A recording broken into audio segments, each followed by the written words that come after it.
Good afternoon, everyone, and welcome to today's strategic debate. While people are joining, I'm just going to go through a couple of technical points, and then I'll hand over to our director. So this debate will take place in three languages, English, French, and Spanish. If you need interpretation, you can click at the bottom of your screen. There's a little circle, and you can choose your language. So please note that the language of the speakers will change throughout the debate, so make sure you know where that button is. The slides are also available in three languages, and my colleagues who are managing the chat will paste the link in the chat, so you can download the slides in your language. And if you have anything that you need to tell us, any issues or anything at all, please let us know in that same chat, because we have the colleagues who are monitoring, again, in all three languages. Towards the end of this debate, we'll have a Q&A session. So please add your questions as we go. We'll collect the questions and we'll have time for not all of them, but for some at the end. So please do add your questions in English, French, or Spanish in the chat. And finally, please do introduce yourselves and let us know where you're connecting from. And on that note, I will hand over to Martin Benavides. Thank you very much, Camila. And welcome to the third IIEP series of strategic debates, and the second organized as part of the learning series of the SDG 4 Education 2030 High-Level Steering Committee. IIEP is organizing this event in collaboration with the UNESCO Education Policy Section, and I'm very pleased to welcome Wang Xiaoyuan, who is the Chief of Education Policy Section, Division of Policies and Lifelong Learning System at UNESCO, and who will also close our session. The learning series is designed as peer learning webinars aiming to address knowledge policy practice gaps throughout the policy cycle by bringing together policymakers, practitioners, and researchers to discuss their experiences. These webinars are structured around key stages of the policy cycle, with each session zooming into evidence, use, and uptake in a distinct phase. For our debate of today, we have decided to focus on the important topic of the use of evidence to operationalize, cost, and implement policy plans. Moving from a policy solution to an operational plan requires indeed the use of robust data and evidence to design and cost-specific actionable steps for implementation.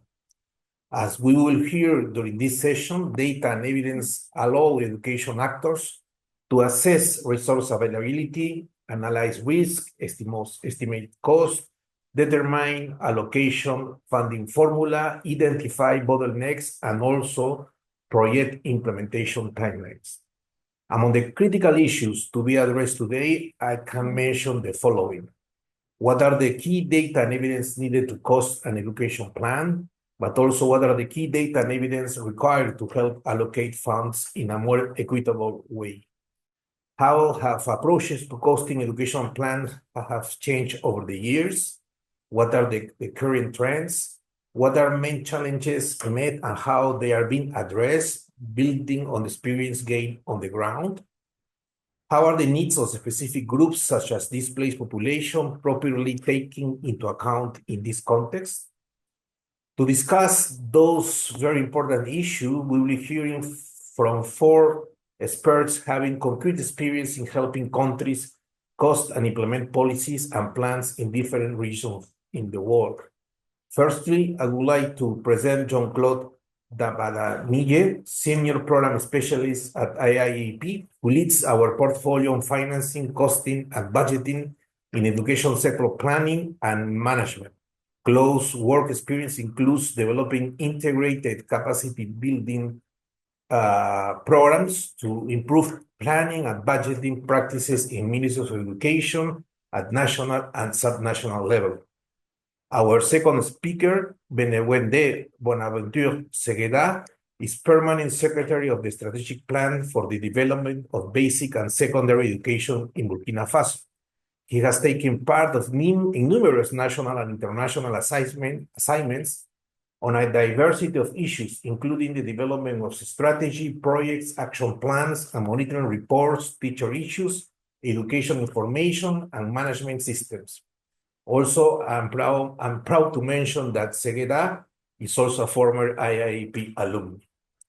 Our third speaker, Javier Gonzalez, is director and co-founder of SUMMA, the Laboratory for Research and Innovation in Education for Latin America and the Caribbean. In this position, he advises and works with the authority of the Ministers of Education of 18 countries of Latin America and the Caribbean, promoting research and educational policies for greater social justice. He also has been Education and Innovation Policy Advisor in the cabinet of the Minister of Education in Chile and Executive Secretary of the Committee of Ministers for the Formation of Advanced Human Capital.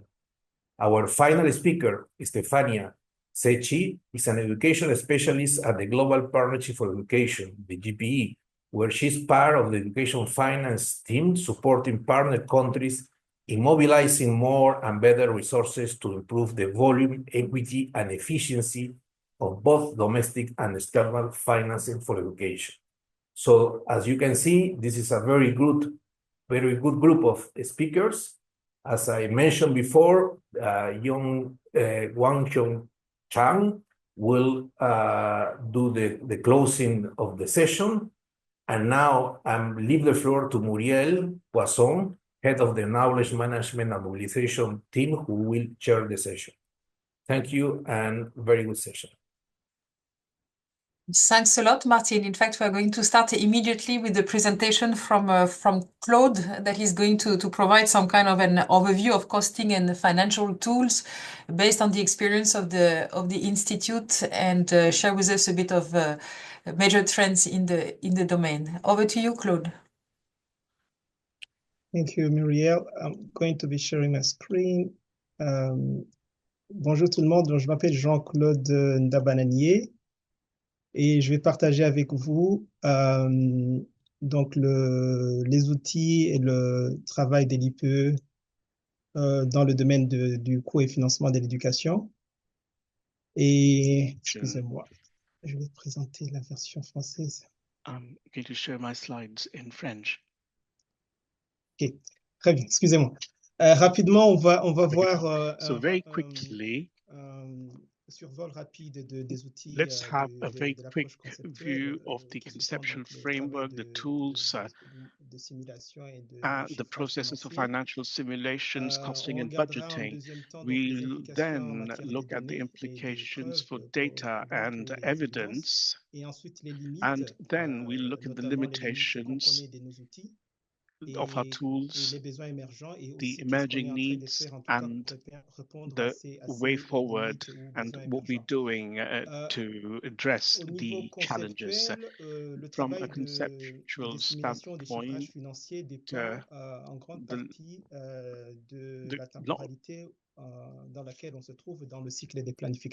is the planning cycle. So we are planning for long term. So this is called strategic planning with sector plans or sector strategies. It could also be medium-term planning on an annual basis or multi-annual basis. I'm going to go into the detail for each of these phases. So typically, as we know, we have to first of all look at the long-term policies and the strategies and the tools. There are several tools we use.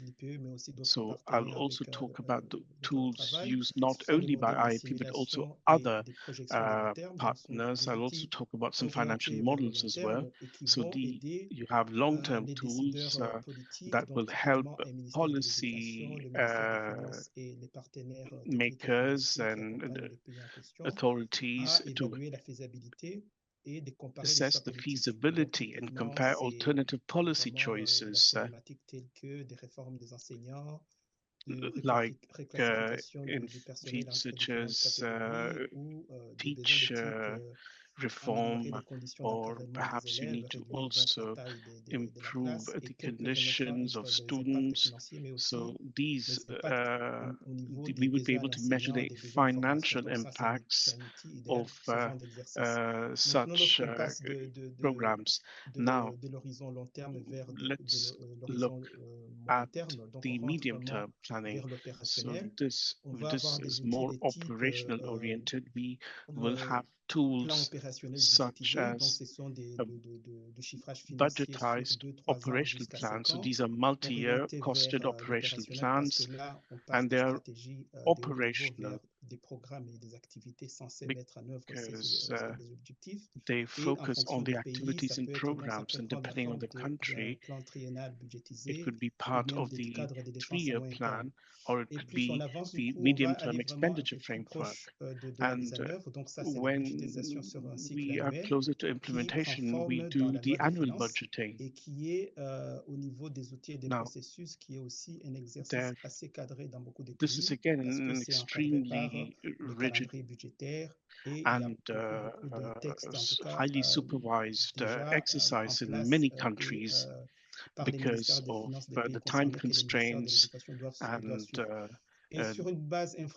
on an infra-annual basis, here we're looking at the operational implementation. So you've got follow-up tools here, monthly ones, quarterly ones, semestral, or annual, depending on the needs. And for IIEP, this is where we want to invest even more, because we were initially focused on the long term and the medium term, but not so much on short-term side. Now, the applications, implications for data and evidence. You've got population growth, learners, and out-of-school children. You also have data on learners, the various levels, teachers. So you need a lot of data in order to have simulations and costing that are relevant, of course. We also have data on school infrastructure and equipment, including teaching and learning materials, education financing data, and the unit cost, without which we really won't be able to do any kind of simulation. Of course, we also have macroeconomic data, because you need to see what resources would be projected for use in the future. You have GDP, inflation, debt, external resources, and of course a lot of underlying hypotheses as well. So you have many other types of data as well that are used, and depending on the exercise. Now, in terms of limitations and emerging needs, I'm going to talk about 2 points, even though there's so many. In terms of the tools, we know the limitations of our tools. The first one is that most costing and simulation tools do not make a link between the resources in the sector and the educational outcomes. So again, you can't link education expenditure with educational outcomes. So this is a technical problem, and in the discussions, we can actually look at the initiatives that have been deployed in order to overcome this challenge. There's also another major problem, which is not new.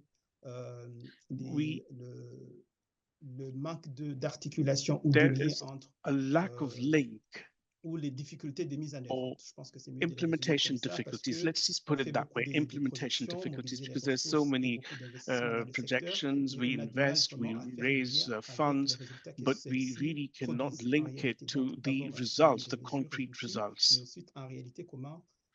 and we don't know how to ensure that the resources are used properly.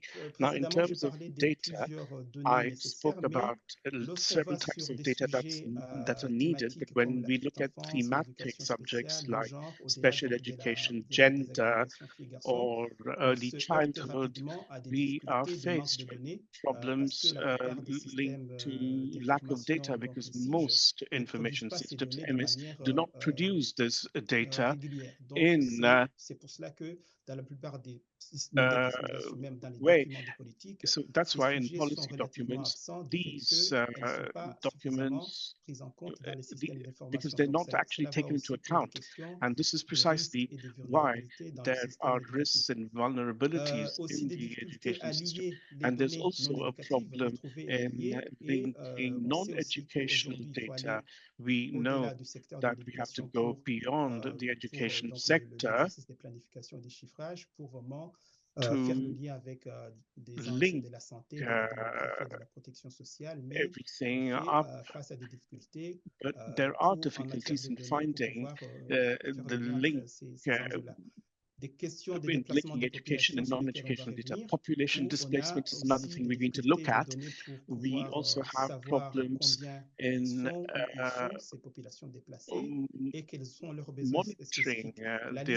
monitoring learners on the move, lack of disaggregated data, and there's a sector which is new, so there is a lack of methodology. I also would like to look at the efforts that have been made by IIEP and the partners. I'm just going to talk about two things. That is gender-sensitive budgeting, where we are trying to strengthen this pillar so that equity and gender is factored in. And we also have other partners such as SEW and HER. They're also producing gender-sensitive statistics, and they are looking at how to integrate refugees into the system. So I'm going to stop here, and I'll allow the other colleagues to come in, and I'd be delighted to look at all this in greater detail during the discussion session. Thank you so much, Claude. I think the colleagues are going to also put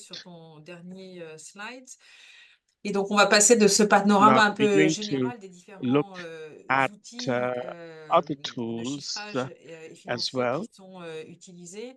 We're going Un to look at exemple costing concret de leur techniques. utilisation et Now, de a leur concrete application example is avec the l'intervention de notre application, collègue Bonaventure Segueda qui va se centrer sur and it's our l'expérience colleague du Bonaventure Burkina. who's going to talk about Donc, mes collègues the vont partager application in Burkina Faso. son PowerPoint et c'est à toi, Bonaventure. Mr. Bonaventure, you've got the floor. Bonjour à toutes et à tous. Je peux commencer? Hello, everybody. Can I start my presentation? Yes. À toi. You've got the floor. Bonjour, vous m'entendez? Hello, can you hear me? On t'entend très bien. Oui, oui, tu peux y aller. Yes, please do start. On t'entend bien, Bonaventure. Mr. Bonaventure, you're Peut-être les collègues, si vous audible. pouvez mettre dans le chat qu'on l'entend bien et qu'il Could peut. the colleagues put in the chat that he's audible so that D'accord. he can start? Okay, Alors, fine. bonjour à Hello, toutes et à tous. everybody.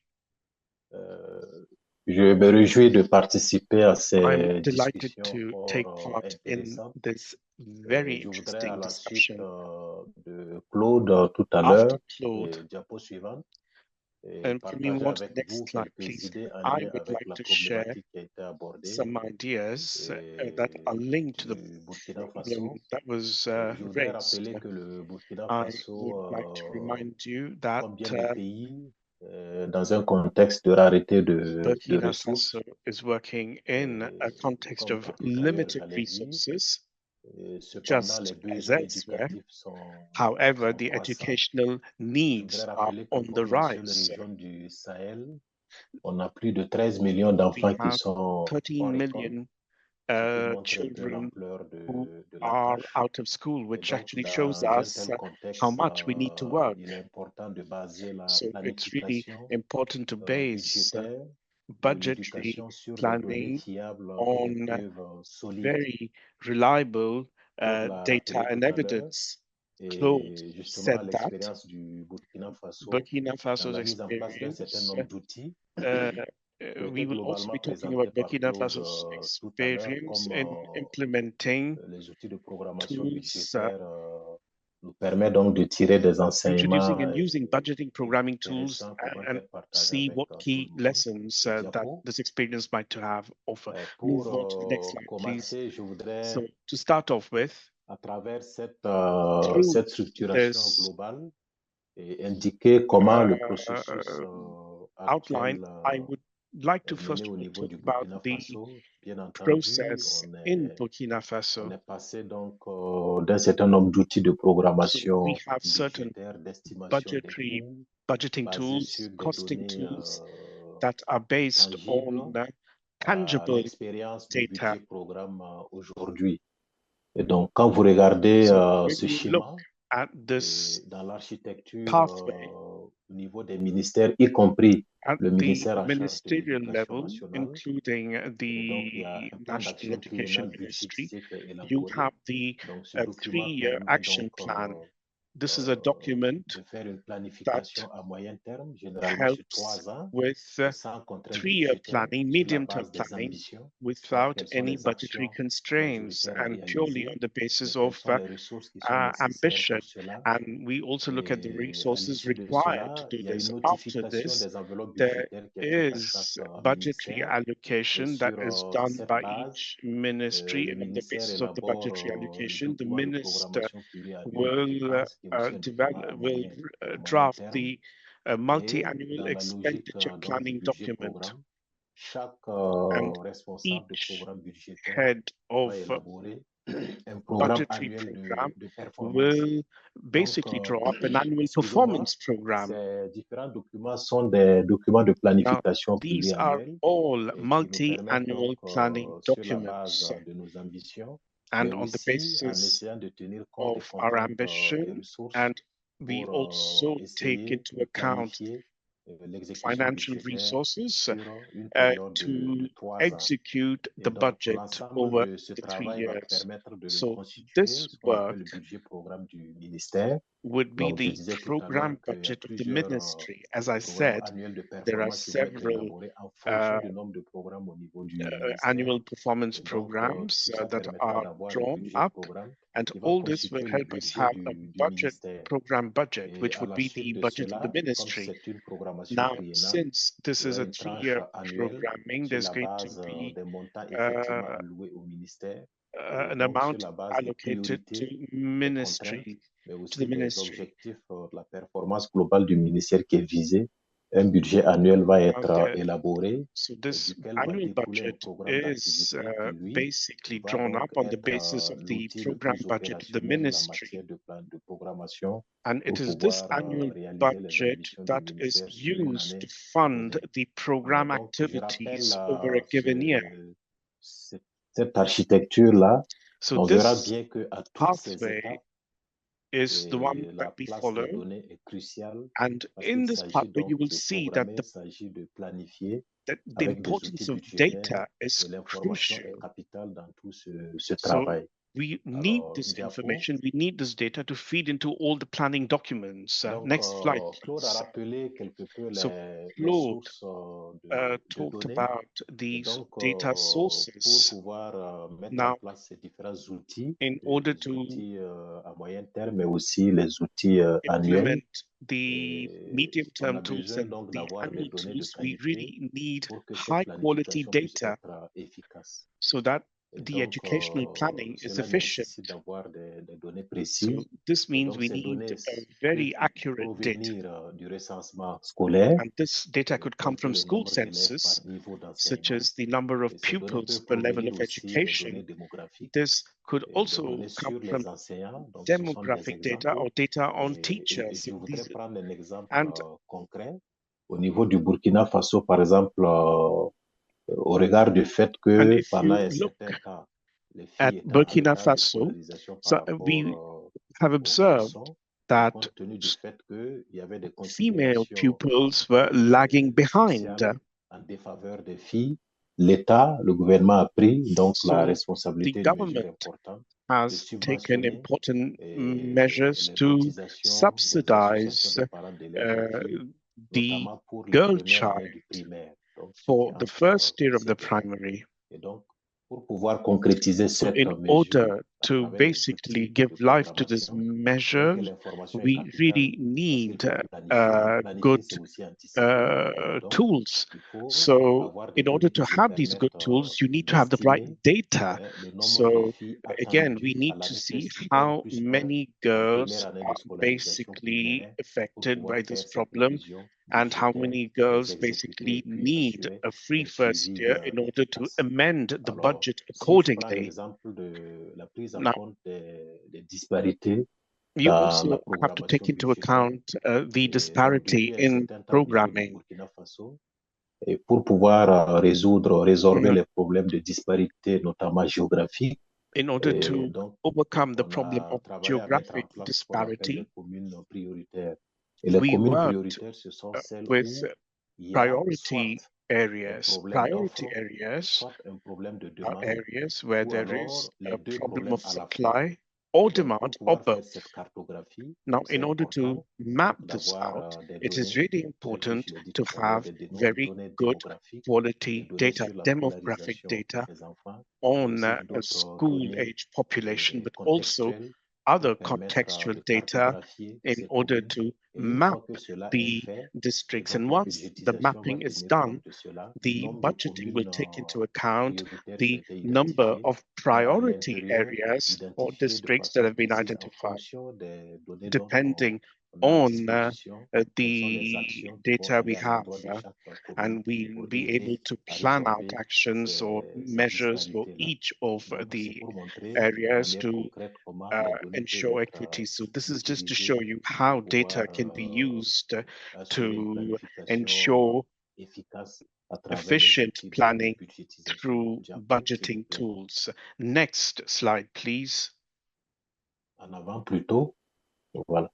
Et Could we- donc, c'est pour rappeler aussi Now, que it's also pour to la remind you viabilité that du financement de l'éducation, cela dépend de the la prise en viability compte of education des funding prévisions depends on macroéconomiques. Donc, c'est ce qu'on a macroeconomic dit tout à l'heure. forecast Et that pour should be taken élaborer into donc account. les So outils de this is programmation important budgétaire, to il develop faut bien budgeting tenir compte tools. de So you really need ces to indicateurs factor in macroéconomiques. Donc, these je voudrais rappeler un certain macroeconomic nombre d'outils qui indicators. sont Claude talked utilisés, les about modèles certain de tools simulation, mais like aussi simulation des models documents concrets de and also planification où concrete planning c'est documents. important d'avoir And it's des really données, important to notamment have data, la richesse qui est produite par le especially pays, comment cette richesse qui est the répartie dans les GDP of différents the domaines country de and how this développement, et GDP is quelle est basically concrètement la part du budget distributed and qui est what is consacrée au the développement share of de budget l'éducation. Et sur cette base, voir quelles allocated sont to les tendances qu'on a education observées and what ces are dernières the années, quelles sont trends les over the ressources qui past years, what are sont the possiblement resources attendues pour le that développement du are secteur de l'éducation, et sur cette base, voir comment la devoted to planification the peut education être sector. faite.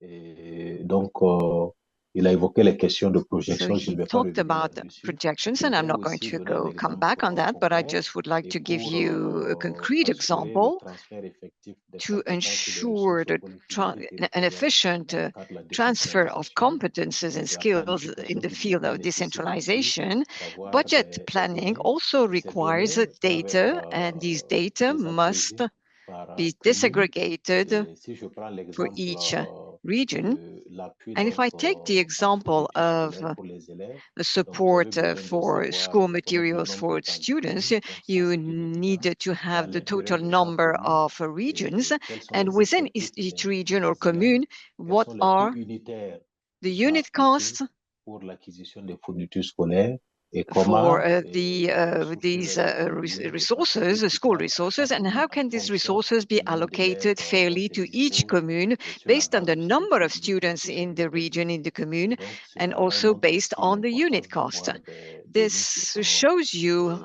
how important it is to have reliable data and disaggregated data to be able to do the work.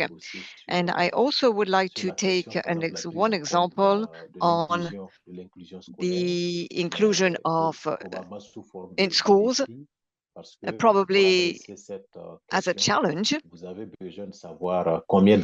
And to deal with this issue, you need to know how many children are disabled in the community. So you need to have population data, which are not always available. So I take this example just to show why it is important to have the data to be able to do this work properly. You need to know how many children have disabilities in the community, what are the different disabilities which exist and which are reported, and how many of these disabled students are enrolled in the education system. So you need, therefore, disaggregated data. And how can we set targets, and how can budgeting help us achieve these ambitions? And this is something that shows if we don't have reliable data and disaggregated data, but just complete data, it is very difficult to use them properly. Next slide, please. I just reminded you that we are talking about the budget of the program, and to be efficient, budgeting must be based on real needs and objectives in terms of access and in terms of the quality of education. They must be based on performance, so we need to have also education performance indicators, and based on that, see how allocations will be made, and also establish the link between the resources and the results, because we also have a program or data based on results, budgeting based on results. We also needed to know what are the programs and what are the resources available. And for that purpose, we need to have reliable data, which you can get from different sources. Next slide. These are just a few concrete examples based on the global architecture I showed you a few minutes ago, just to show you how specific information can be used in budget programming in Burkina Faso. But what I also wanted to say to conclude is that improving budget programming tools depends on the use of complete data as well as reliable data, but these data but it is necessary to regularly update the data. And this is something that is very important for our education system. So planning has to include macroeconomic elements and taking into account specific needs of different regions and the specific needs of these different stakeholders. So we need to give this view just to also be able to ensure an effective and efficient planning. And to conclude, I would say that to maximize the impact of our investments in education, we need to do rigorous monitoring of spending and a greater transparency and use of empirical data empirical evidences to do this work. These are just a few examples I wanted to share with you. And I'm available if you have any questions. Thank you for your attention. Thank you very much, Segueda, for highlighting the importance of having reliable data, disaggregated data, quality data, and elements needed to inform the funding mechanisms, which also has a link, starts having a link with equity. And this allows us to deal with the next speaker, Javier de SUMMA, who will be talking about Latin America, and who will talk about the importance of equity-related data to support more performing data. He will be speaking Spanish, and at the bottom of your screen, you will be able to switch to French or to English, depending on the language you're interested in. The floor is yours, Javier. Muchas gracias, Muriel. Thank you so much, Miguel, and also to the IIEP director. First of all, I want to congratulate you for this very important event. It allows us to reflect on an important issue that is the use of data and also funding. So I'm going to go straight to the presentation. So can you see my presentation? Perfect. Thank you very much. So without further ado, I'm going to start by rethinking, before going into talking about data itself, I want to answer some questions that I believe are important from an academic perspective and also in terms of policies, that is on the creation of public policy. In my case, I have been doing research from within SUMMA, but I have also had the pleasure to help with financial reforms related to education in different countries, including Chile, Costa Rica, El Salvador, and others. Therefore, I'm speaking from an academic point of view, but also in a more practical sense. One of the first things we think we can ask ourselves is financing for what? Because sometimes we allocate and create budgets for our countries, but I believe it is key to go back to the main objective that, as it's so obvious, sometimes we forget it, which is education and the right to education, the SDG 4, that includes quality, equity, and inclusion. Thus, the way in which we distribute resources shows how important quality, equity, and inclusion are for us. Sometimes we use the words, but we cannot really see them when we are allocating resources. Therefore, what we usually see is that we want to showcase what society, what government actually wants to do.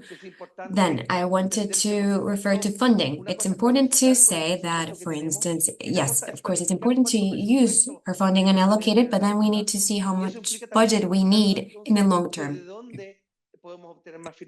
Therefore, we need to ask ourselves, where can we find funding? Is this funding adequate as well at a cross-sectoral level? Then also I wanted to talk about the key criteria that we need for a financing system. And I think that we need to have 5 criteria. First, adequacy. That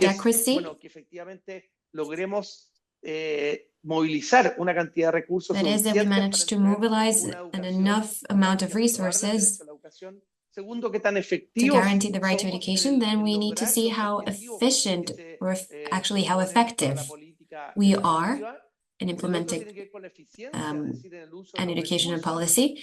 Then we have to, the other criteria is efficiency. Then we need to take into account equity, that is trying to close certain gaps. And finally, we need to take transparency into account. We need to take a look at a regional level and also at a school level and see how we're using our resources. This just allows us not only to tackle corruption, but also to see what actions we're taking and that are having an actual effect. Then, how much funding or what information is needed? In Chile, we take a look at preferential subsidy, and we have a law that came into force in 2016. It was first a draft law, but now it's become a reform in Chile for the last few years, and it's very important nowadays. So now I'm just going to keep going. To talk about the definition, I just want to say that in Latin America, and of course we can talk about this in Africa and Asia, but in Latin America we have a big issue with learning. We still haven't seen the ERCE results, but for now, we can see that 80% of pupils in Latin America do not understand what they read. That is what the data says for UNESCO. And so in this case, we can see that students that are around 10 years old cannot read or understand simple texts. And then we can see that there is an impact out of school for youth aged 15 to 24 years old. It's important to see this data and then ask ourselves, where should we focus our funding? In the case of Latin America, and it's the same case for Africa and Southern Asia, we need to talk about literacy. That has to be an important focus for us. Then we need to ask ourselves, why?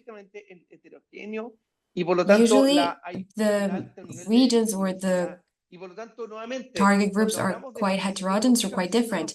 And then when we talk about funding, we do not take into account the diversity of the populations that are part of our educational system.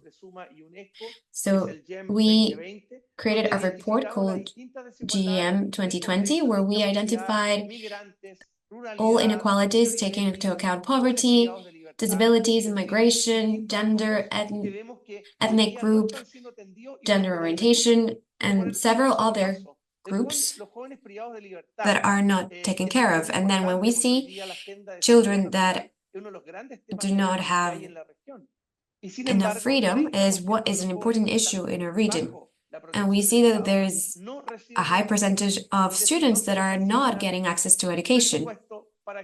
So that means that we do not allocate a budget so that when they are detained and they're imprisoned, they do not receive access to education. UNESCO, in this case, asked us to focus on priority areas. So there are 5 key transformations that we should allocate our resources to. First of all, the educational core. Then we need to talk about our different technical assistants that are usually teachers, financing, governance, then management, knowledge management, and mobilization. I'm talking quite fast just to say that sometimes we tend to work with the Ministry of Education to deal with education, and usually there we forget what we need to focus on, so we keep on repeating or allocating the same resources that we did in previous years. And now we need to ask ourselves, where are we finding our finances? Where are we funding our projects? So I'm going to talk a little bit about Latin America. Latin America is lagging behind when it comes to taxes.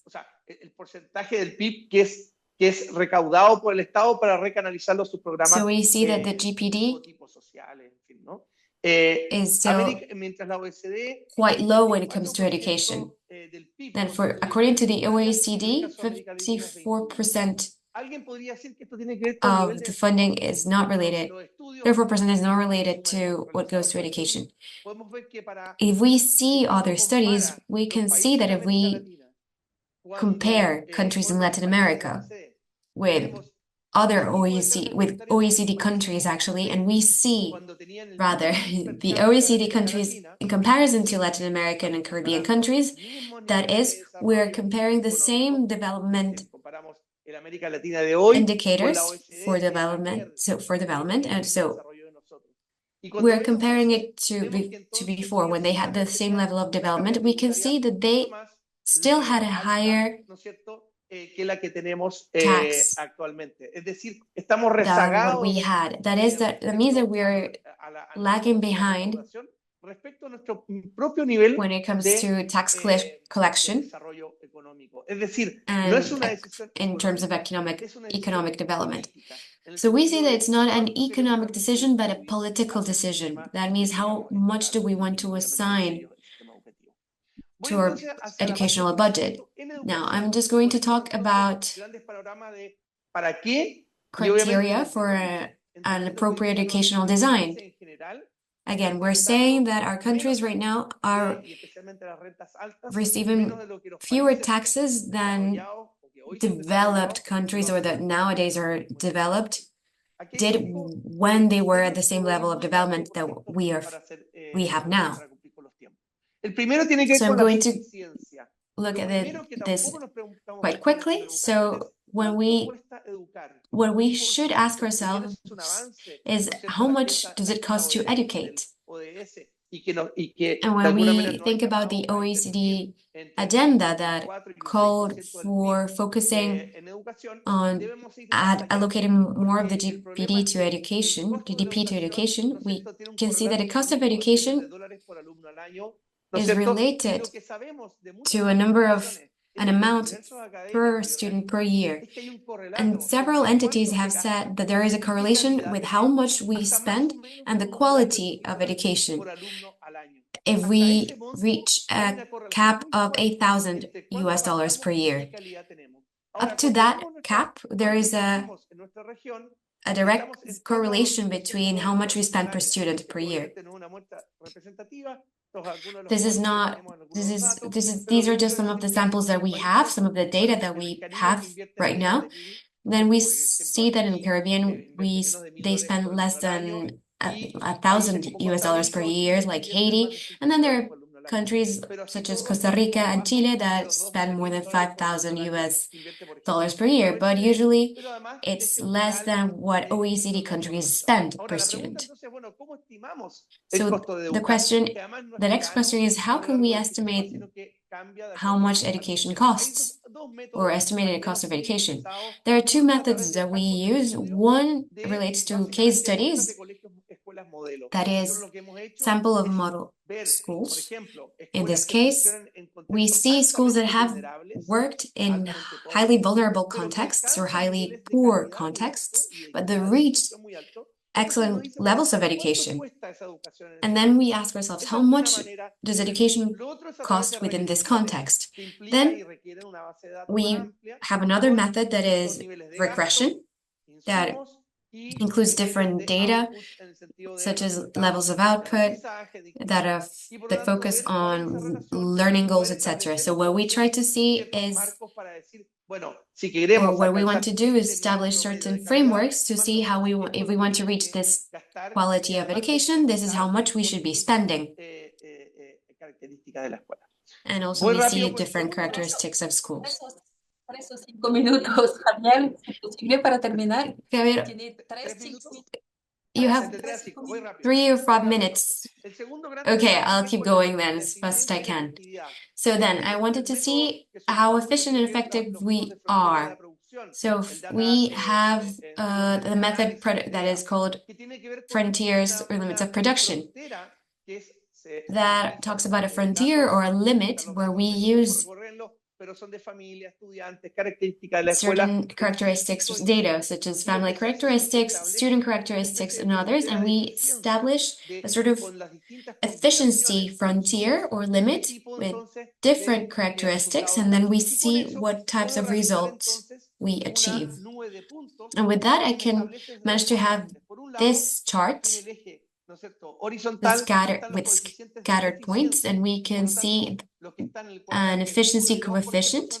So in this section, we can see all the schools that can be efficient, but then the second question that we ask ourselves is that we cannot only be efficient, we need to be effective. So then we see the SIMSE, which are learning tests, and so we can again see on the upper right side that we need efficiency and effectiveness to reach or achieve good results. And then below that, we see schools that are efficient but do not have good results. So that probably means they need more funding. These are some of the tools that we use. Another issue is when we discuss how efficient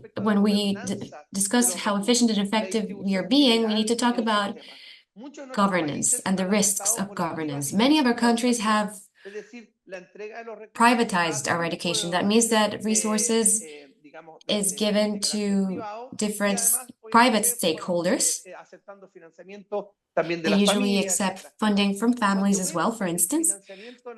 And when we see financing in Latin America and Africa, we see that they are the most privatized regions in the world. And this is not an ideological feature. When we see the scientific data and the results of privatization, we have these results. The source comes from Verger and other authors, and we can see that the results that we usually have when it comes to privatizing education. So usually, when we try to look at cost efficiency, the results are quite negative. And also when we talk about inclusion, the results are also negative. Therefore, having private funding also determines our results. And when we talk about equitable, and I'm just going to finish with this. In this case, I want to say that we, or most of our countries, we tend to have school funding that tends to be quite a subsidy for schools that tends to be quite flat. However, we know that the real cost per pupil, each pupil has a different social cultural capital, but it all depends to their socioeconomic level. So those that come from a lower socioeconomic level have a higher cost, and students from a higher socioeconomic level have a lower real cost because they also have capital from their families. So what happens is that when we take a look at the poorest students, if we do not take this model into account, we are trying to give them the same amount of money, amount of funding, and we need to see if schools are receiving extra funding from families, and therefore funding needs to take into account how much we need per student. And with this, I'll stop, Muriel. I'm just going to give you the case study of how we apply all of these concepts in a national reform that is over 20 years old and has had excellent results. Initially, we had a flat rate subsidy that did not recognize economic differences and did not recognize socioeconomic differences either, as I mentioned. So what we did, and like I mentioned, I was one of the people that designed this program, is that we allocated higher resources to poorer students. That means that the subsidy per student depended on the socioeconomic level of the student. Then we also took a look at the concentration of students. So when we reach a higher concentration, so over 60% of poorer students in a school, this has effects on the students. So usually we need a higher subsidy. Why? Because we need more, for instance, psychological support. I'm going to share the results, and I will finish with this, is that we need to have more resources to help people that have higher poverty levels, but we also need to talk to the schools and say, we're going to allocate this to poorer students only if you give me a plan of how you're going to use these resources to improve the students' lives. That is, how we're going to use these resources, which techniques and models we're going to use.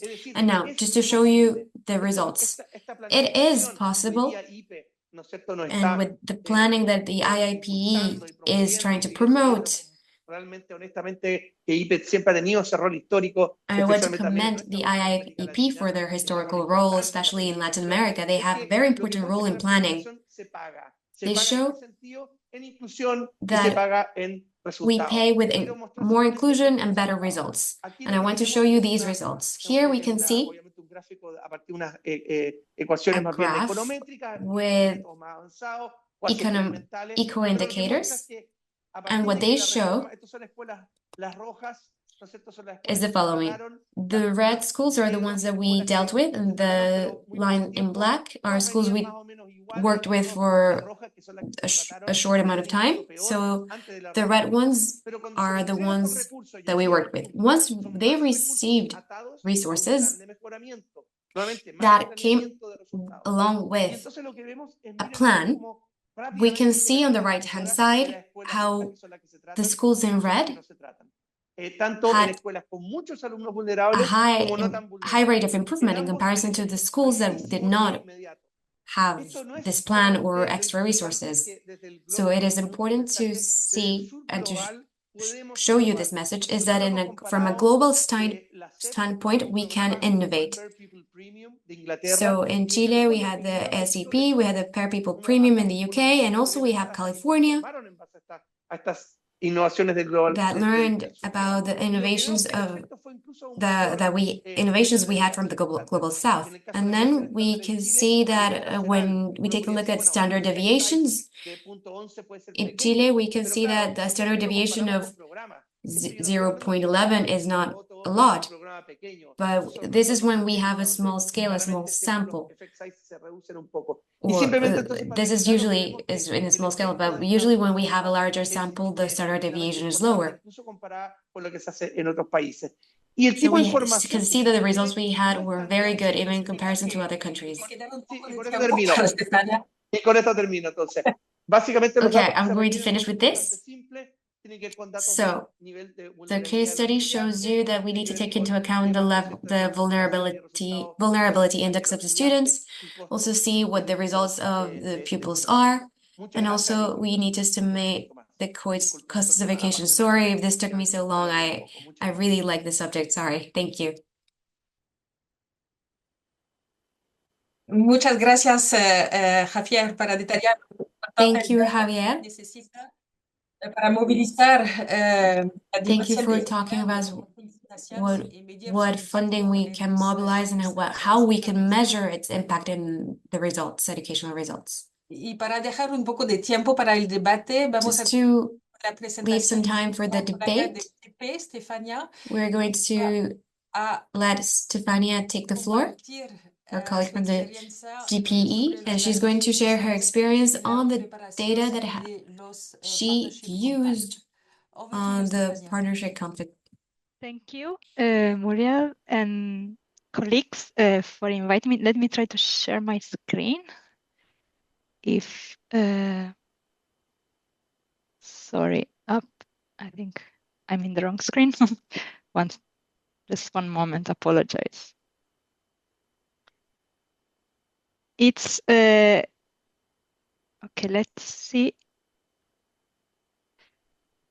It is working right now. I'm sorry. Yeah, let me try to say that it's great to speak after all the other speakers, because I can really build on the points that the colleagues before me just made. Can I just confirm that you can see my screen? Not yet, Stefania, not yet. No? Okay. Let's see. I'm sorry. Now? Yeah, that's good. Okay, I just need to.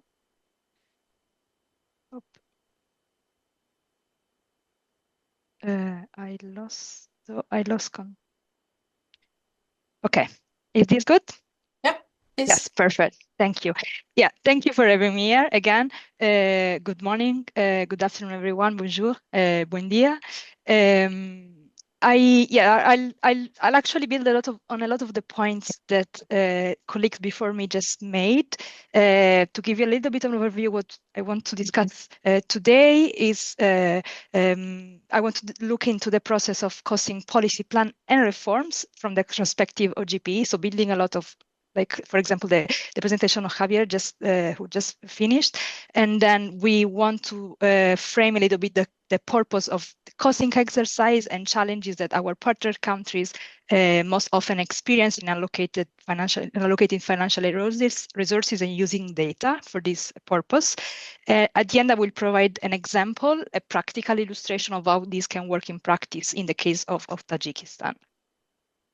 Let me start by introduce you briefly the GPT system transformation approach. This approach emphasizes the complexity of education systems, and the assumption is of GPE is that if we want to transform education system, we need to align actor and resources behind one priority, one key reform that can actually make that change happen. In terms of key references in the policy cycle, we have the education sector plan, obviously, which unpack in details all the objectives and the needs for the sector. And then we have the partnership compact, where we identify that priority that we were just talking about. There is one step, though, where these two pieces reconcile. This is the operational framework.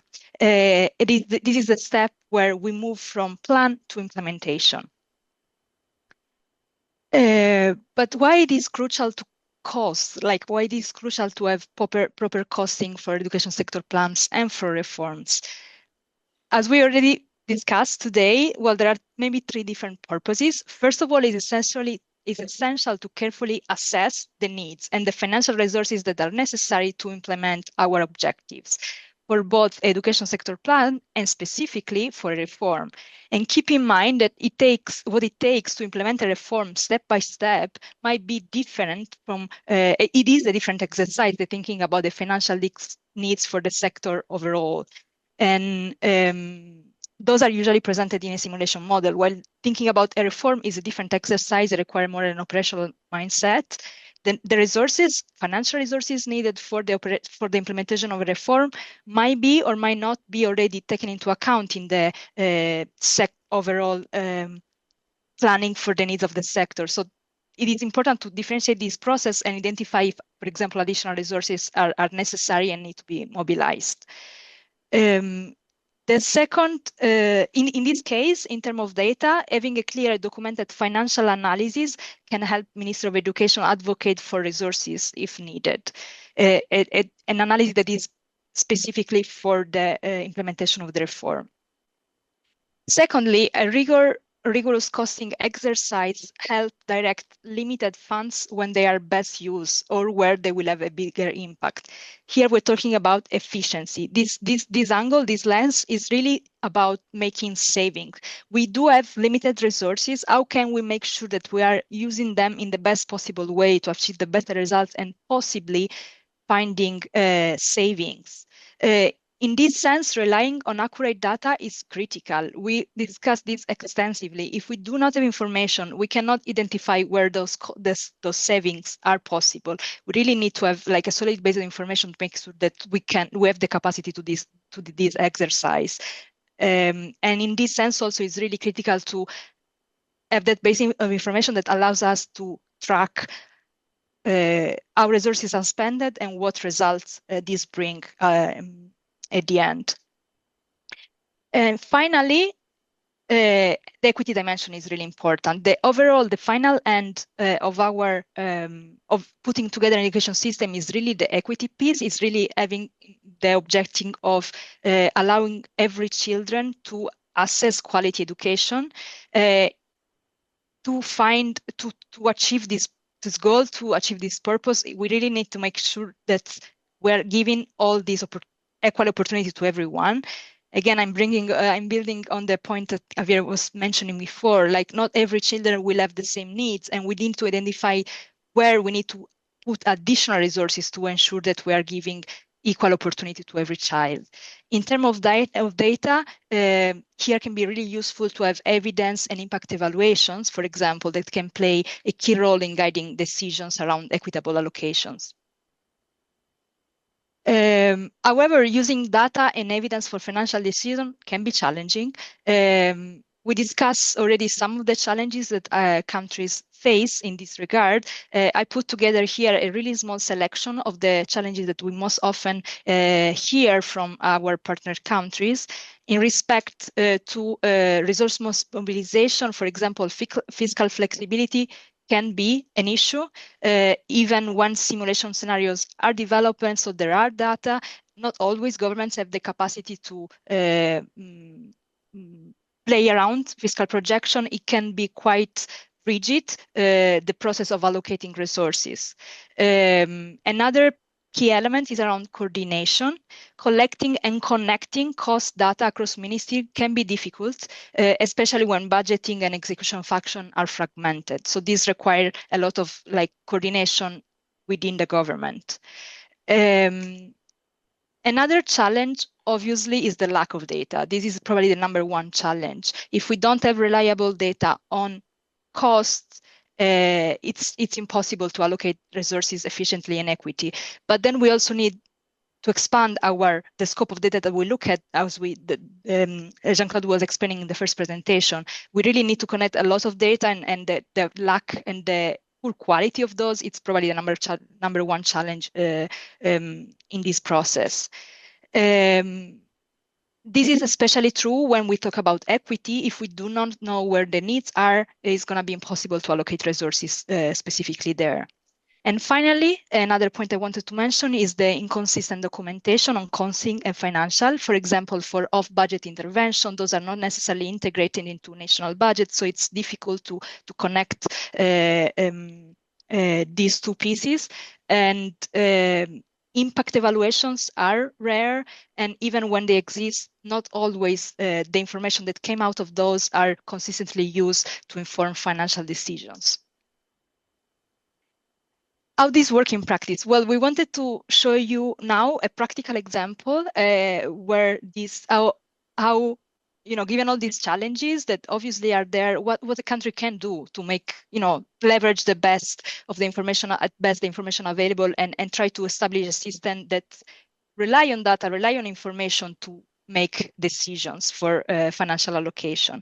It is possible, although challenging. And I wanted to bring to you the example of Tajikistan. In Tajikistan, there was a national education development plan that was finalized in 2020, covering a 10 years horizon. This was accompanied by a simulation and sensitivity model that was created to assess available fiscal pace based on financial projection from the Ministry of Finance, and to estimate financing needs to implement the national strategy. Then a specific reform was considered. In this case, the transition to a 12 years old education system. An analysis of the cost of the reform was done as a separate exercise, so outside of the simulation model, as an assessment of the cost of the reform per se. The cost of this reform then was run through the model to simulate the different outcomes and different scenarios that could come out of the different policy options. This really allows to think through the possible trade-offs that each of the options will bring. When decisions are made, they are reflected in the midterm operational framework. This is a 2 years span validity, and it is really that operational piece that we were mentioning before that moved from planning to implementation. This is really where the document that guide the implementation of the strategy on one end and the specific reform. To see a little bit more into details what these look like, you have here the actual exercise of running the different scenarios.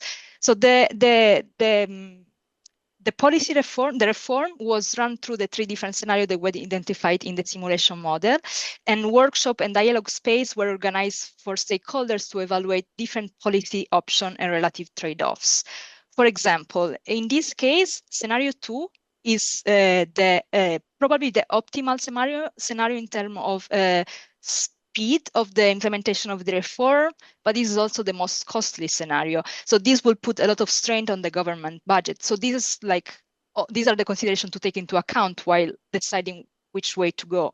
On the other hand, for example, the scenario 1B, the intermediate scenario, stimulate a gradual transition over several years that will allow to spread operational costs over time, easing a little bit the fiscal pressure on the government. But going for this option, however, will require some trade-off, of course. For example, some of the budget items might need to be cut because the budget projected here, it will is less than the budget project in scenario 2. So for example, in this case, the simulation is around like what infrastructure project can be cut, where can we find this efficiency and maybe leverage other infrastructure that are already available to try to remove some budget item from the total cost.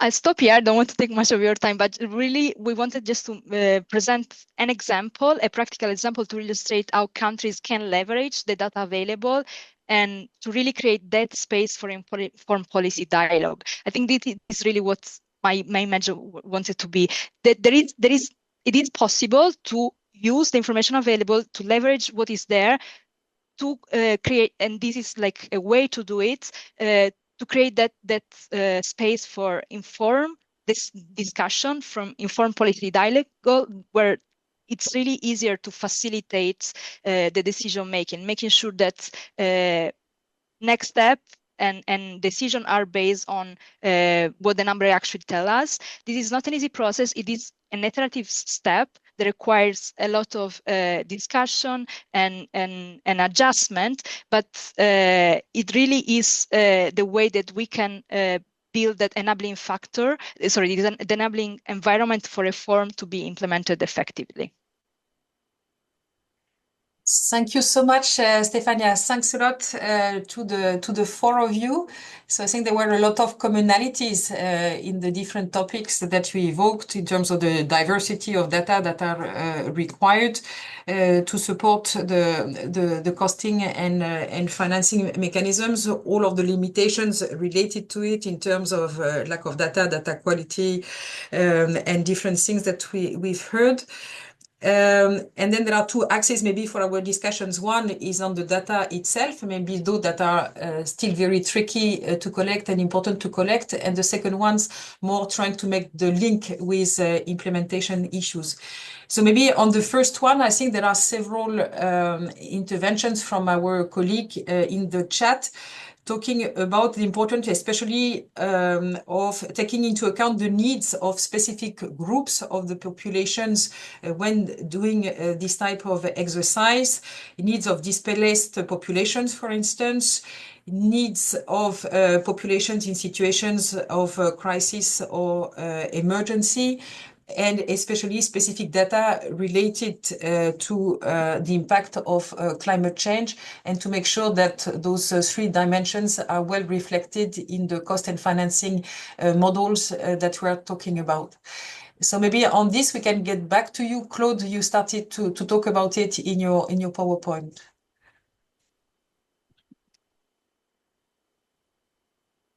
Merci beaucoup, Muriel. Je vais commencer, mais je laisserai plutôt Segueda en parler davantage. Thank you. I will start, but I'll actually leave this problem to Segueda because he's a specialist here. Now, the problem we have with displaced population, whether it's international or national, it's about identifying them where they are, because they're actually constantly on the move. And the internally displaced population are not also localized in a place. And what are the different profiles? Because we have children and also young adults, and of course, they need to be provided separate treatment. Pour apporter des compléments en plus des services éducatifs, donc des compléments des services pour les accompagner. Là, je parle I'm just talking about social and emotional care given to children. And I will also talk about initiatives, and Segela will talk about concrete cases in Burkina Faso. So initiatives to deal with these data issues. Well, actually, this is not a new topic. There have always been displaced people, but I think that the attention was drawn to them over the last few years, and the methodological approach consists in just trying to see how we can identify them.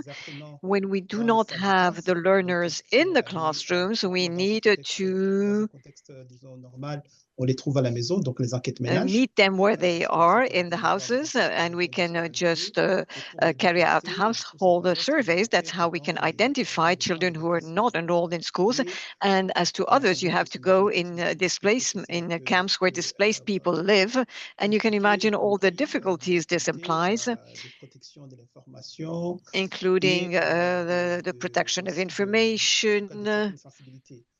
And you also have to deal with certain sensitivities. I will talk about what IDFC does and ECW because they invest a lot in terms of methodology.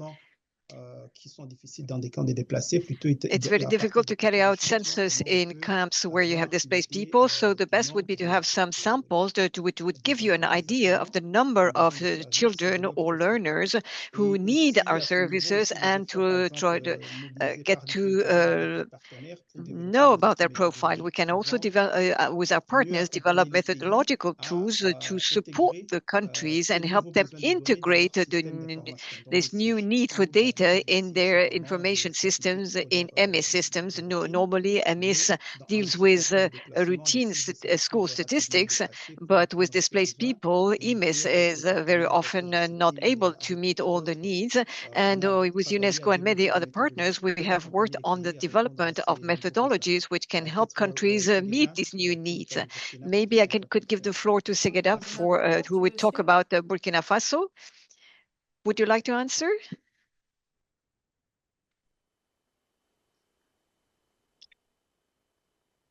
Bonaventure, tu veux réagir là-dessus? Bonaventure, would you like to react and answer? D'accord. Should I start? Yes, go ahead. Well, thank you very much for the question, and thank you to Claude for the answers he's already given. I believe that the first thing is to have available data on these different issues, on the refugees, the internally displaced people. We need to know how many of them there are there, where they're located, what their needs are. And very often it's more difficult. Do these people still want to send their children to school? Are the children willing to go to school? Because this may have an impact on the strategy. Regarding the refugees, there are other problems. In what language should the teaching take place? Because should we teach them in the language of the host country? Should we just teach in their own language? What is the curriculum we should use? These are all major issues. And we also need to see what are the results we want to achieve. And the data are necessary to identify our targets and assess the resources needed to take actions. What is very important and essential is to have data available. In Burkina Faso, given the security crisis, this has a clear impact on the education system because a lot of students and teachers have been impacted with some schools closed. So we have to be able to properly control information, which is not easy. And we have a system that has been set up to just study the education in emergency situations, which allows us to have periodic information about the schools impacted by the situation, the number of students moving, and teachers moving to other regions. Where do they go? And technology and the use of technology is essential here. And we must also be able to adapt our education offer, because from the very moment you have students who are displaced students, You cannot build a classroom overnight, and this might not even be useful because the situation is not always going to last. But these are elements we have to be able to integrate in our action plans, and we must also be able to think about alternative possibilities. So we cannot use the usual approach. For children who are out of school, we have to find other alternatives to take care of them. And we have to be able to identify all these elements. You have to see how much all this will cost, and based on the objectives, how you can assess the budget and prepare a budget. And there are two major challenges when it comes to that in the context of my country, Burkina Faso. How can we deal with stigmatization, because this tag internally displaced student is not always easy.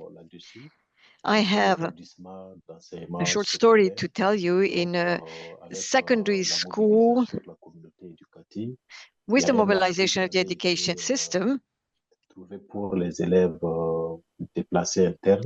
support was given to internally displaced students, but the principal of the school explained that it was difficult to distribute these kits because the students concerned did not want to be tagged as the displaced students.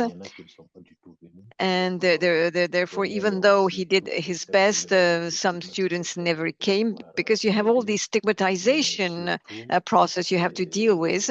And l'occupation spatiale des partenaires, il y a plutôt des chevauchements d'intervention. And the partners, the stakeholders, you have a concentration of interventions in very specific areas, while in other areas there is no overlapping at all, and there is almost no one, while the needs are there.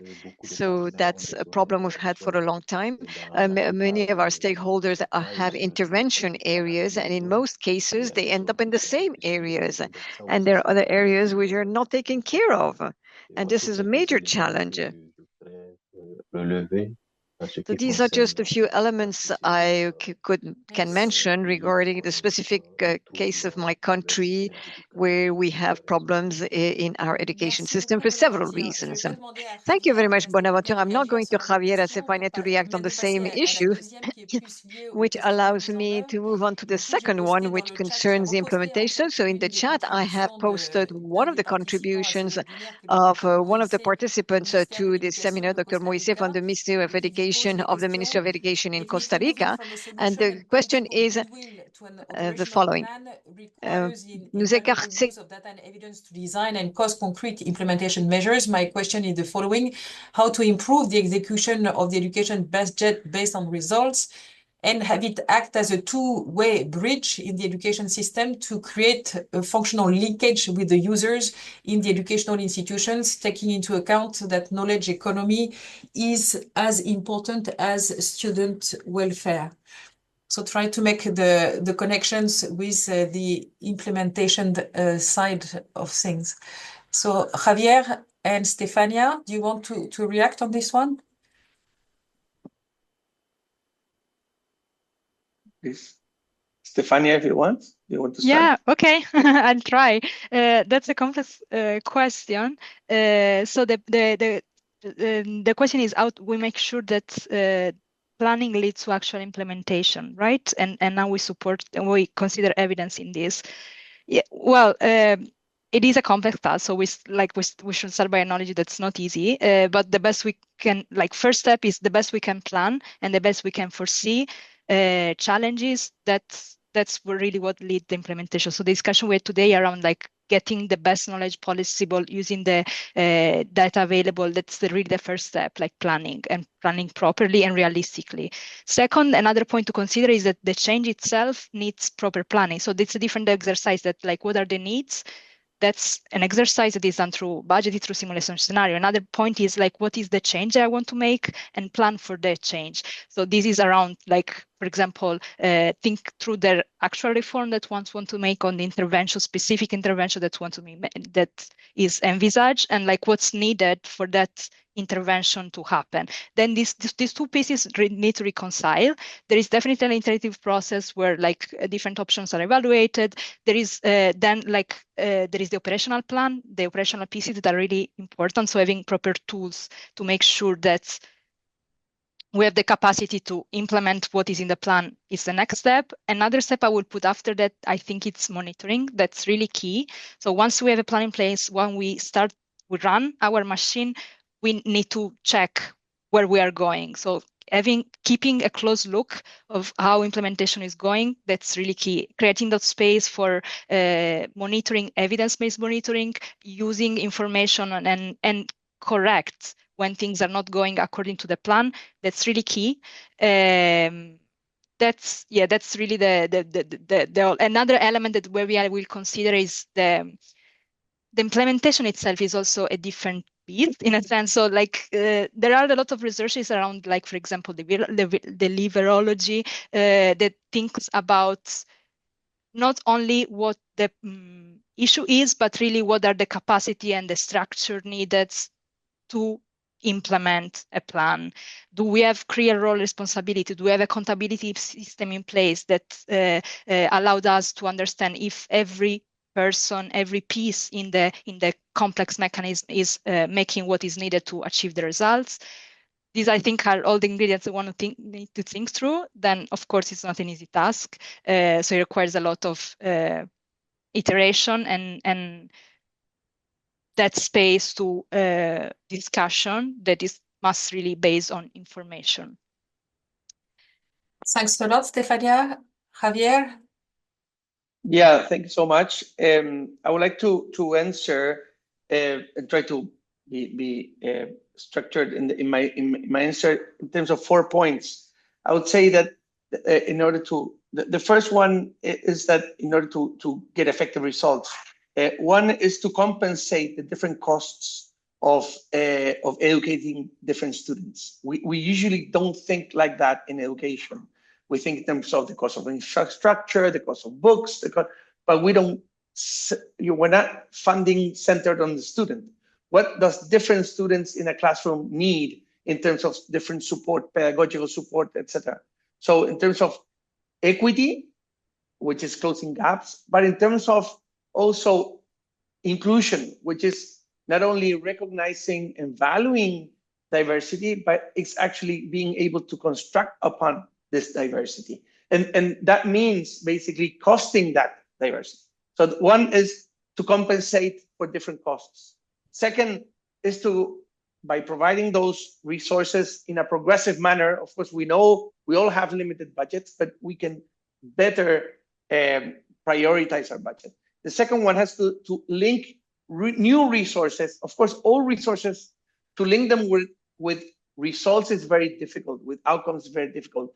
Of course, there's a lot of resistance from unions and different actors. So the only way to, I think, move forward is to say, let's use the new resources as a way of negotiating for outcomes. This, at least the way we've done it in different countries. So the second is link resources to improvement. The third one has to do with guiding this improvement through improvement plans, with a focus on pedagogical change. So there's a lot of funding going just to infrastructure, etc., which are things that are very important.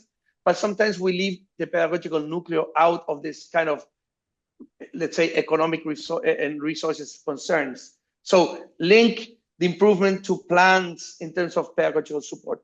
And third, link it to certain consequences. And when I say consequences, I'm not talking about high stakes accountability in terms of closing schools or that kind of more, let's say, that kind of punishment perspective. I'm seeing it the other way around.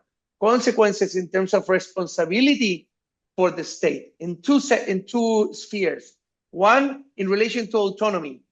If you're not doing well, I give you the resources, you plan for it, but you're now obtaining the results by designing your own improvement plan.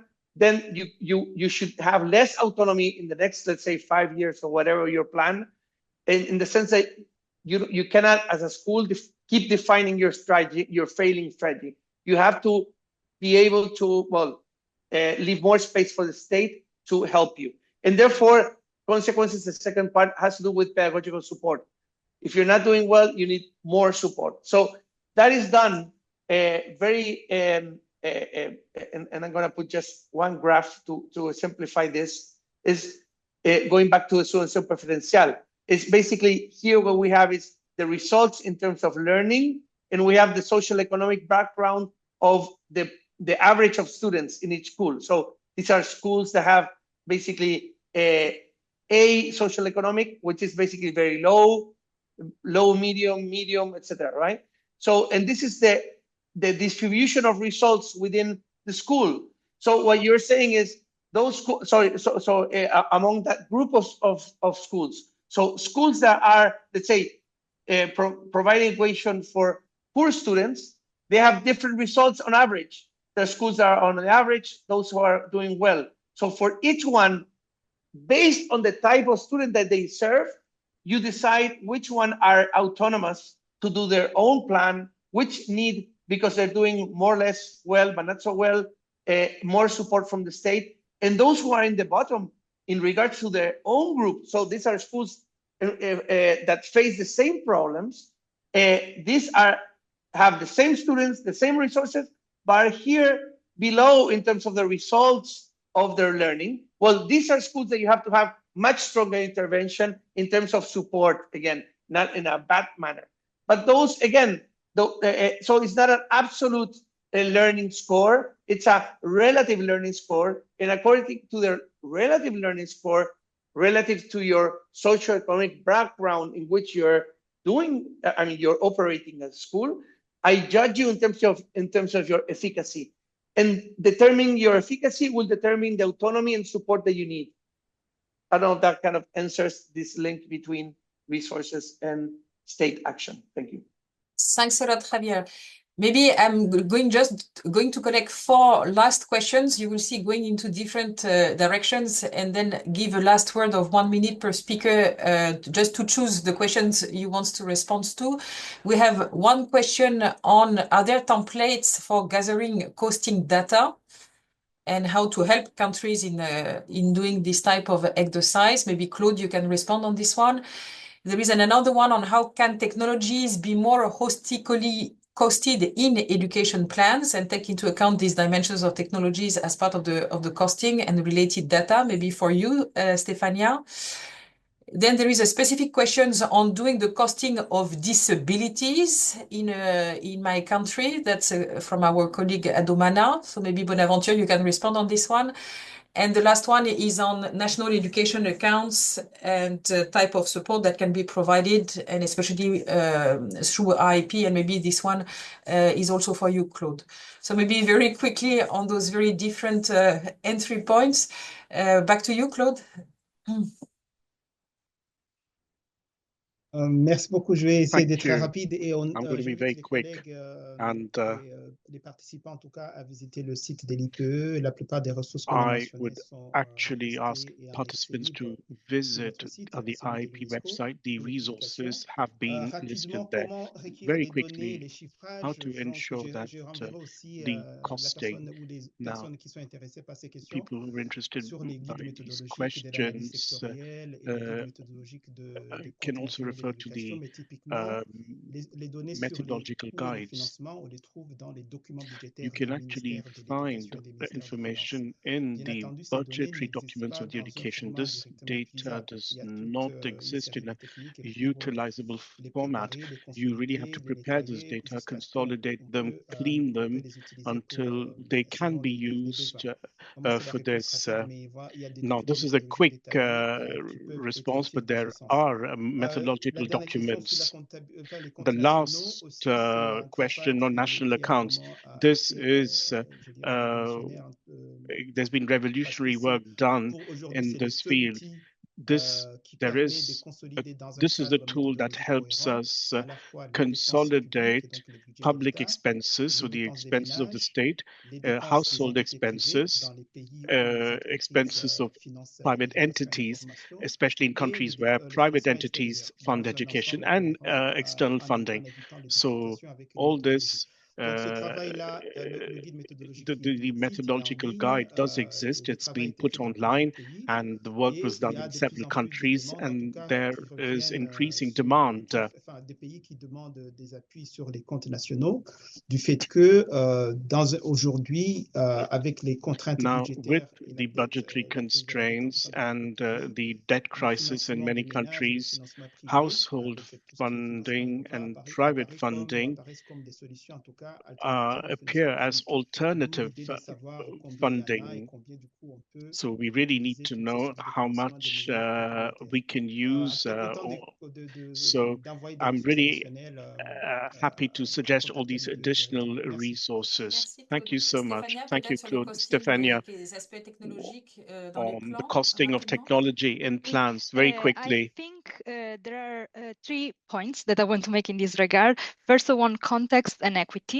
So we cannot take a blanket approach when thinking about integrating technology and innovation technology in education, because every country is different. Every country has a different capacity to integrate those changes, different resources that can be allocated, and different absorption time. So context is key. It's important to think about like what are the needs of the country, what is the capacity of the country to absorb the innovation, technological innovation in education.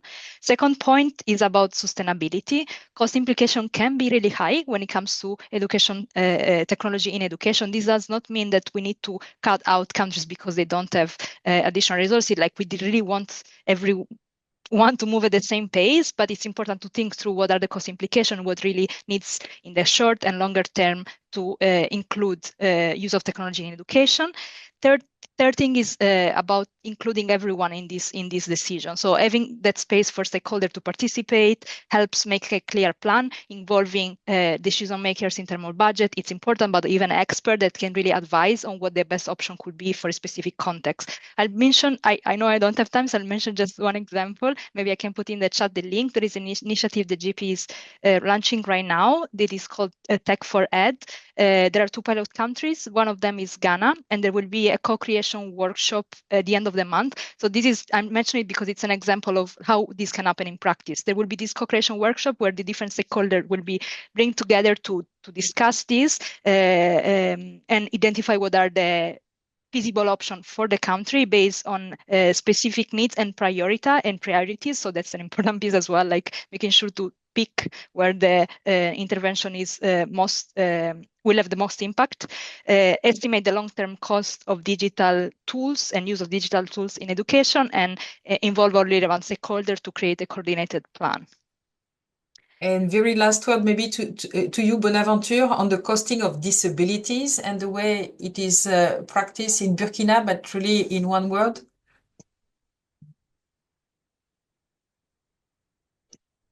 Oui, merci. Alors, comment prendre en compte le handicap dans la programmation en lien avec notre sujet? Je dirais qu'il faut you need to, first of all, have information. What are the types of disabilities that are observed? How many children, how many adolescents are affected by this disability? Then you need to identify the needs. You also need to have information on the resources that are needed. What type of equipment is needed? What are the types of infrastructure required? What's the unit cost linked to each type of equipment? And then proceed to programming. And we also need to prioritize because we don't have always the resources, and also do advocacy to get more resources. So we really have to see we do not have demographical data on disabled children in Burkina Faso. So when you're doing, when the school census is done, the population, you could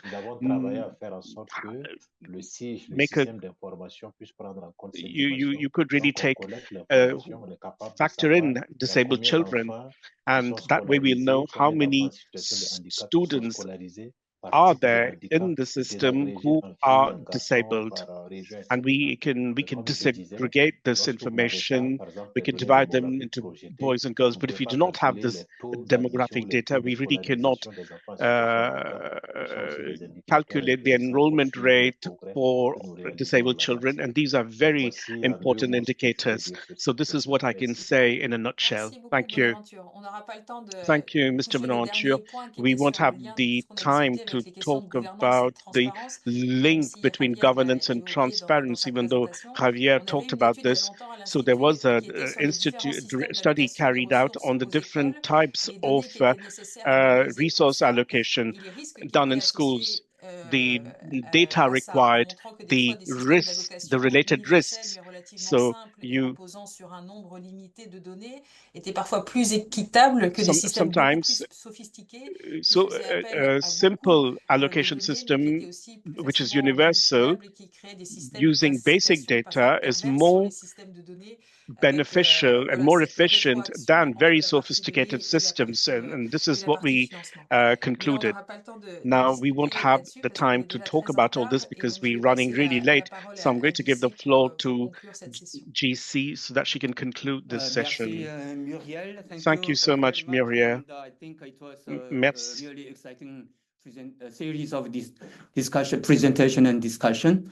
I do see that we are very late and people have started leaving, but let me very quickly summarize what we discussed. So we discussed about how to prepare and implement costed and credible education sector plans from different angles, and how to estimate the cost and mobilize these costs estimated, which is not an easy task. But I would say that what is more difficult is how to allocate and use the resources allocated in a more efficient, equitable, effective, and transparent way. I think some colleagues have mentioned this. I think more and more we have to invest in the transparency, effectiveness, efficiency of the resources allocated.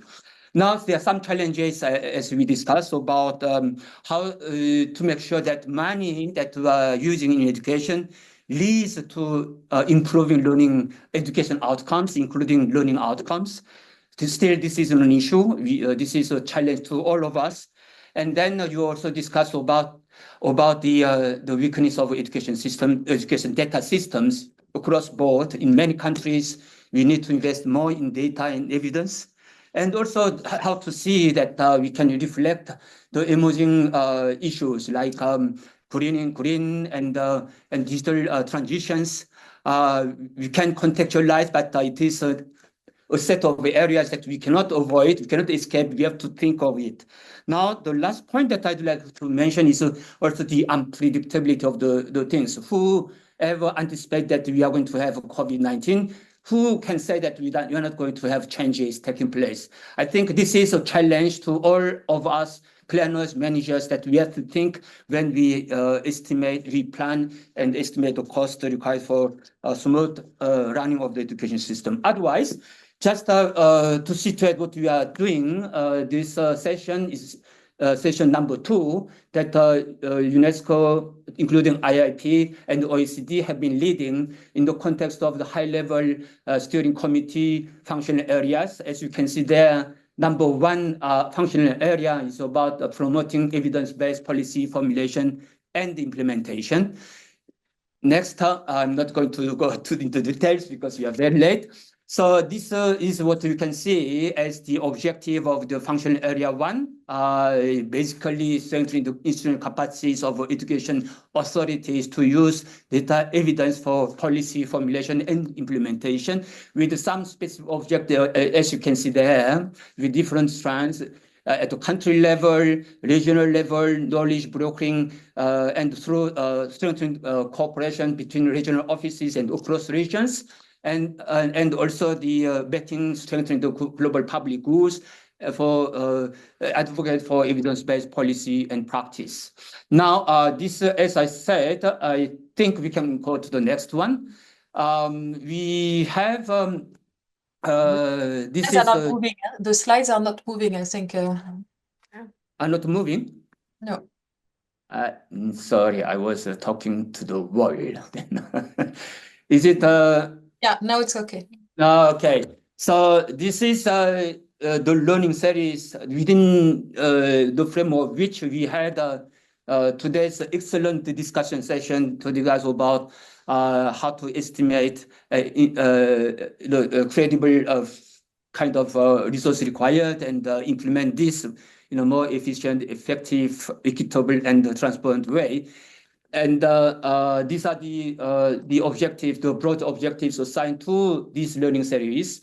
You can see different topics that we are kind of planning to organize sessions around. And last time, let's go to the next one. The session number 1 was more about using data evidence in order to conduct credible and reliable education sector analysis. And as you can see there, you can find more information about what we discussed and the conclusions through the link. We can share this PowerPoint later on. And then today we discuss about how to estimate credible sector plans as required cost using data and evidence. So next time we are going to have some more sessions. On the 30th of October, we are going to have session number 3, which is going to be very important, focus on Africa, using data and statistics to monitor education policy, and how this data evidence were used in order to prepare education, the continental report on SDG 4, and also monitoring the continental education strategy for Africa, jointly with the African Union Commission.